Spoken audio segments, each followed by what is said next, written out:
First tonight at 5, a former dean of students in Sun Prairie is back in court, and we're live as parents in the district protest the school board. Plus, for many students, it was the first day of school. We'll hear from parents as the new academic year gets underway. And it's game week in Titletown. Our Packers senior writer Jason Wilde looks at who will be protecting Jordan Love's blind side against the Detroit Lions. You're watching News 3 Now at 5. And good evening, I'm Eric Franke. Susan is off tonight. A former Sun Prairie dean of students accused of child sex crimes is in court today ahead of a closed session school board meeting. For more on what was said in the courtroom, we go live to our Maddie Heimsch. Maddie?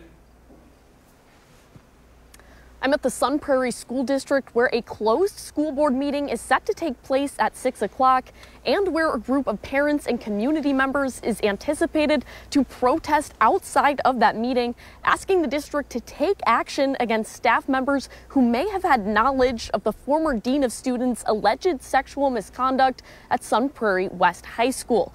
Meanwhile, just hours ago, that former dean, Robert Gilkey-Meissegeyer, appeared in court. Now, he faces 15 felony counts, 13 for possession of child pornography and 2 for child sexual exploitation. And through his attorney, Gilkey-Meissegeyer entered not guilty pleas on all counts. The allegations against him include sexual acts with students both on and off campus and taking photos of students without their consent. A criminal complaint alleges that there were multiple underage students that were victims of Gilkey-Meissegeyer's actions. Like I mentioned, community members expected to gather outside of that school board meeting this evening, and we'll provide updates coming up on News 3 Now at 6, right as the meeting is to begin. For now, reporting live in Sun Prairie, I'm Maddie Heimsch, News 3 Now. All right, Maddie, thank you. Now to an update in a homicide investigation in Mazo-Maney. Dane County Sheriff's Office says 70-year-old Thomas Muckler was killed by a 23-year-old man who broke into his cabin. Late last Thursday, Muckler's body was found at a cabin along Dunlap Hollow Road. The sheriff says there is no evidence that the case was targeted or that the two men even knew each other. Police shot and killed the 23-year-old man after a standoff up in Marinette. The Wisconsin Department of Justice's Division of Criminal Investigation is now leading the probe into that shooting by police. The name of the 23-year-old suspect has not yet been released. And we have an update for the water rescue at Warner Park Beach. Dane County Sheriff's Office dive team has recovered now the body of a 33-year-old man. Authorities say he was first reported missing just after 5:30 last night. Crews resumed search and recovery efforts this morning using divers, sonar, and an underwater drone. The name of the missing man has yet to be released. Wisconsin Supreme Court Justice Susan Crawford overheard her first case on the bench today. That case centered around the Fourth Amendment and whether a person is entitled to reasonable expectation of privacy with data uploaded to a Snapchat account from their phone. Justice Crawford was formally welcomed to the bench before getting right to work. We have a new justice with us today. Justice Susan Crawford, welcome.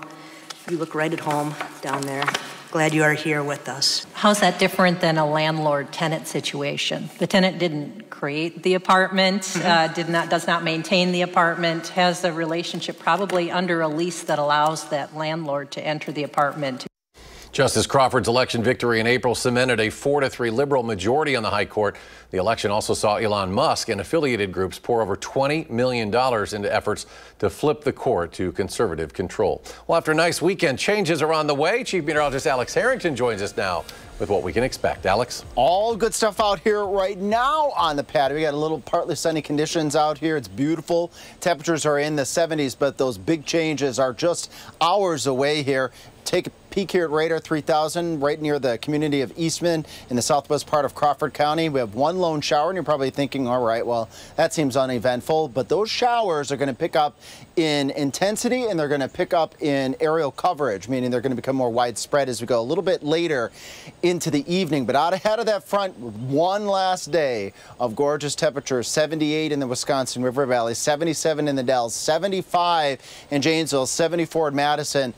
Enjoy these temperatures. Get outside tonight and enjoy them, because we are not going to see temperatures like this for quite some time. 74 at the airport, 78 to the west in Cross Plains. Planning the evening, we dip down into the 60s. When you join us for the 10 o'clock newscast, maybe have the window open at 65. Those clouds really fill in, and those showers will start to fill in as we get into the early morning hours. I'll be using FutureTrack to show you when those showers peak, when they end on Wednesday, how cold Thursday morning is going to be, because that's going to be a shocker, and when we can expect additional chances for fall-like rain in the forecast. All right, Alex, thank you. For many students in the Madison area, it was the first day of school, and now tens of thousands of those students are back home after school. Our Jalen Banks joins us live from Toki Middle School on the city's west side with how that first day went. Jalen?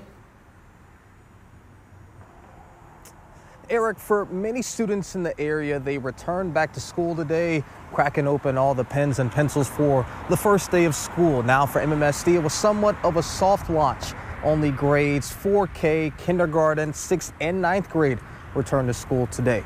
Now, the school day just wrapped up here at Akira Toki Middle School on Madison's west side. And if you're wondering at home, well, why are they getting out so late?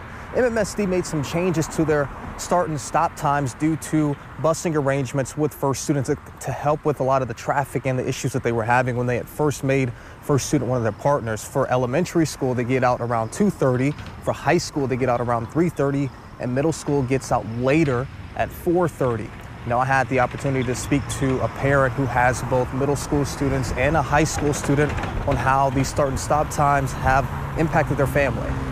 I've got a 9th grader and 2 6th graders. Had to drop our high schooler off at 8 o'clock, then had to wait until 9 o'clock to drop the middle schoolers off. And when you have parents that work opposite shifts, just because that's the only way that can make anything work because of the way the school schedules are, somebody's sleep deprived all the time.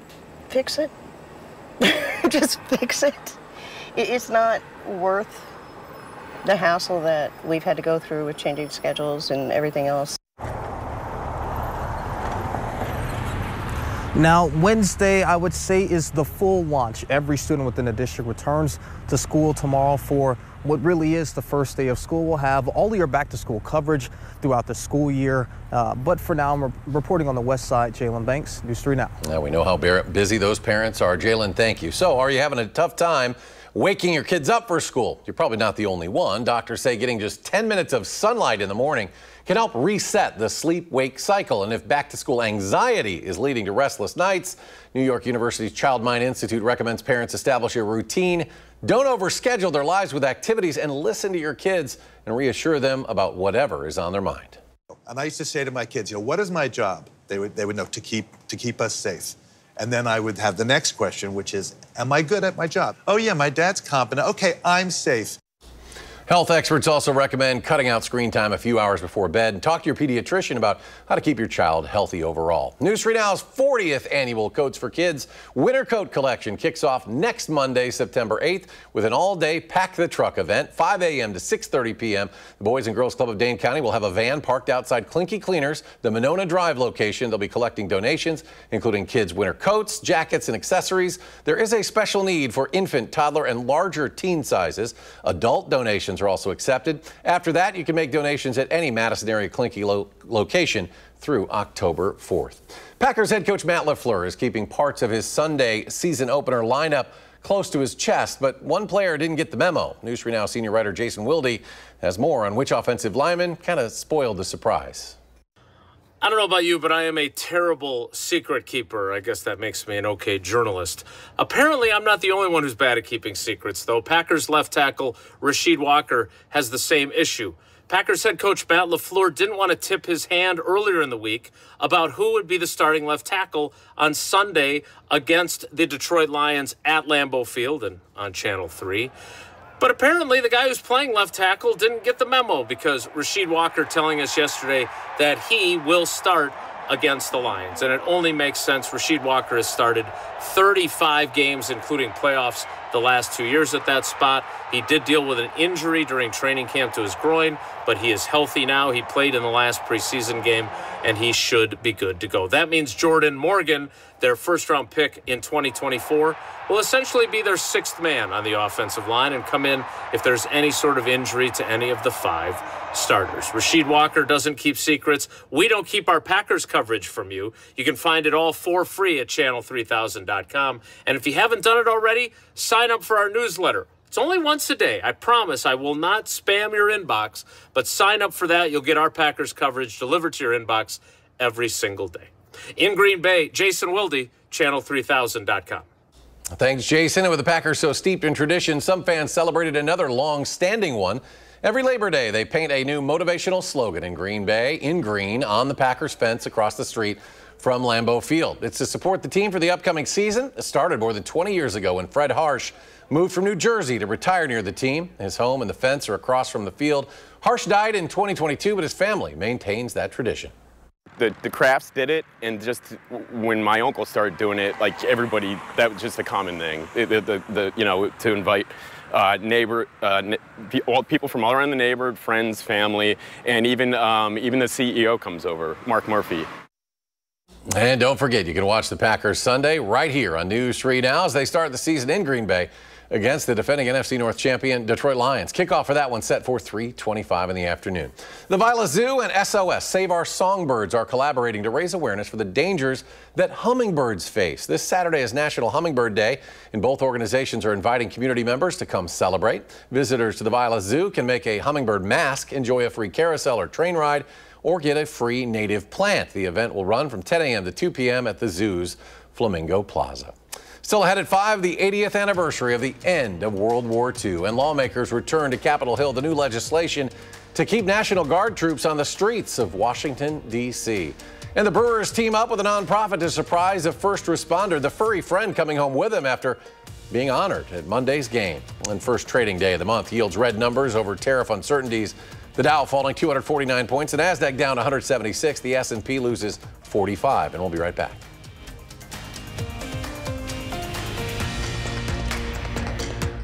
You're watching News 3 Now at 5. Congress returned from its summer recess, and there is a lot on the agenda. But President Trump is getting some pushback despite Republican majorities in both chambers of Congress. Torian Small has more details from Capitol Hill. Survivors arrived on Capitol Hill for closed-door meetings with lawmakers investigating convicted sex offender Jeffrey Epstein. It's for us to hear from them, to express our deep sympathy for what they've been made to endure, and to ensure them that we have been and always will be for maximum transparency. House Speaker Mike Johnson has said he would prefer the DOJ handle the case while lawmakers focus on other issues, including the budget, which must be passed by the end of the month. The House will be in order. But some members of the House Oversight Committee are pushing for a vote that will compel the Department of Justice to release all Epstein-related files. Republican lawmakers have a more pressing deadline. President Trump's federal takeover of D.C. police is set to expire next week unless Congress extends it. We cannot and will not allow D.C. to fall into a hellscape again.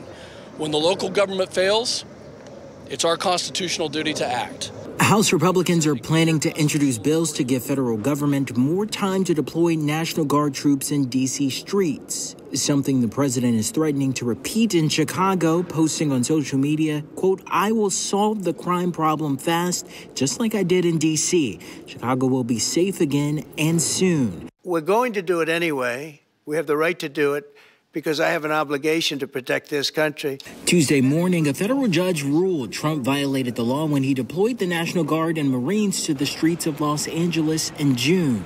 Torian Small, CBS News, Capitol Hill.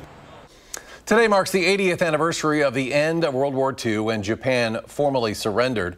A number of surviving veterans ranging in age from 97 to over 100 laid wreaths at the World War II Memorial in Washington. It's to pay tribute to the more than 400,000 Americans killed during the war, as well as to the millions of American military members who helped lead the Allies to victory. When you're with others, tell them about us. Tell them about what you saw and experienced here, and read on to find out more about us. And why do that? Well, because, remember, we gave up our yesterdays for your and their tomorrows. Victory over Japan Day came months after victory in Europe when Nazi Germany unconditionally surrendered. Well, there's some chillier weather on the way for southern Wisconsin. Alex, which day of the week will we feel this the most? Oh, you're going to feel this most come Thursday morning. Wait to see how cool those temperatures are going to be. Anticipation, hold on to your hats there. Get ready to get a jacket out, I should probably say. Tonight, showers, isolated storms out ahead of that cold front that's going to be ushering in the cooler temperatures. More showers Thursday night and Friday. That's going to be right during the peak of that real cool air that's going to be moving into the area. And that cool weather is going to stick around right into the weekend. So that front right now, really uneventful out to the west, Camp Douglas to La Crosse, west of Prairie du Chien. Just a couple of showers and sprinkles right now on radar 3000, but that changes by the time we get to midnight or so, becoming a little bit more widespread shower and maybe a rumble or two of thunder stretching from Camp Douglas to the Dells down to Mineral Point over towards Darlington, just near the Monroe area. Out ahead of that front is the best chance for the showers and rumbles of thunder. We are not expecting widespread thunderstorms. We are not expecting any severe weather with this front coming through. Nonetheless, a couple of raindrops, a couple rumbles of thunder, and then those showers get out of here by the time we get to the late morning hours of Wednesday. But what won't get out of here would be temperatures that are actually going to fall during the daytime on Wednesday.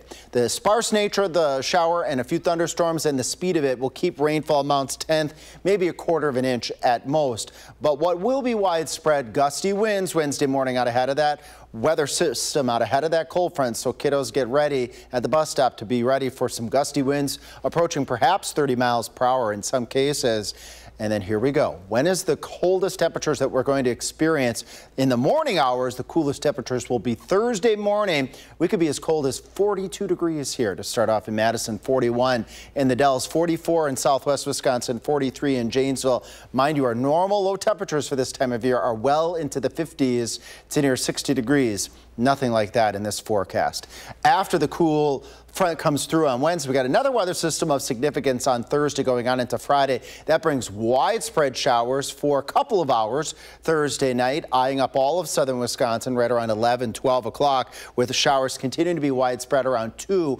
As you noticed, around 2 a.m. then west towards the Mississippi River, those showers end. And by the time we get into Friday, we're still going to have gusty, breezy conditions, and we're going to have cool temperatures, but the showers will move on out of here. So there you see the coldest temperatures Thursday morning at 42, then highs barely getting to 60 on Thursday and on Friday. We'll do mid 60s for the upcoming weekend. That's approximately 10 to 15 degrees below normal for this time of year, and we don't see any temperatures that are going to approach normal, at least not for the next 10 days. So a refreshing fall-like pattern. If this is something for you, well, fall itself is 20 days away on Monday the 22nd, I think at approximately 1:19 p.m.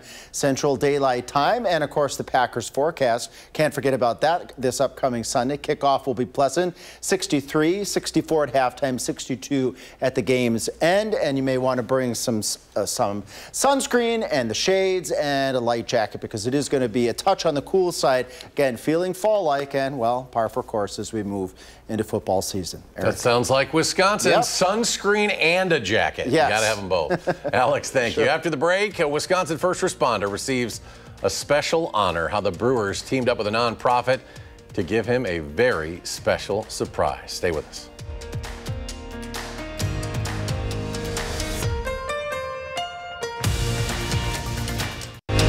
You're watching News 3 Now at 5. A Milwaukee first responder with over 30 years of service to the community received a special honor at the Brewers game yesterday. Catherine Merck has more on the story. There's nothing like the anticipation leading to a first pitch at a baseball game. For James Small, a lot of surprises today. The game of catch he imagined quickly turned into a game of fetch. Are thrilled to present you with Hawk. Certainly not something that I expected to have today. The Brewers teamed up with Vortex and Custom Canines to deliver Golden Retriever Hawk to James at Monday's Brewers game. He applied for a service dog through our organization, and we have a very, very long waiting list, but when Vortex and the Brewers stepped up and said, hey, we want to sponsor a local hero, he was the first choice for us. James had no idea it was coming. It's just been a lot of surprise planning on the back end, a lot of emails. However, James has a background that made the team at the Brewers take pause. I do a lot of work with the peer support teams in the region, and I know having a dog like that's going to be helpful. He's served Milwaukee for over 30 years as a first responder in multiple fields. I was diagnosed with PTSD 9 years ago and have been treated for that since then. And I know a lot of other people, and I've been able to help advocate for them through the peer support programs and so on too. So I'm looking forward to doing more of that. As James and Hawk took the field, it became clear they have plans to knock it out of the park together. Dogs are really helpful with people in times of distress, and I really look forward to being able to work with my own canine. Catherine Merck reporting. Still to come, Alex with a final check of your first warn forecast. Stay with us.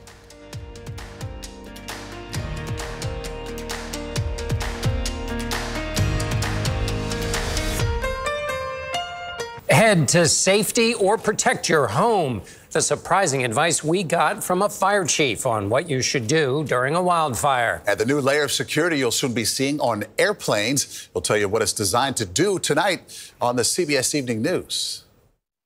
And coming up next hour on News 3 Now at 6, we will have continuing coverage after a 70-year-old man was killed in Maine. That story and much more. Top of the hour, News 3 Now at 6. Finally tonight, the northern lights were visible across several northern states last night. NOAA said the phenomenon was due to a powerful solar storm.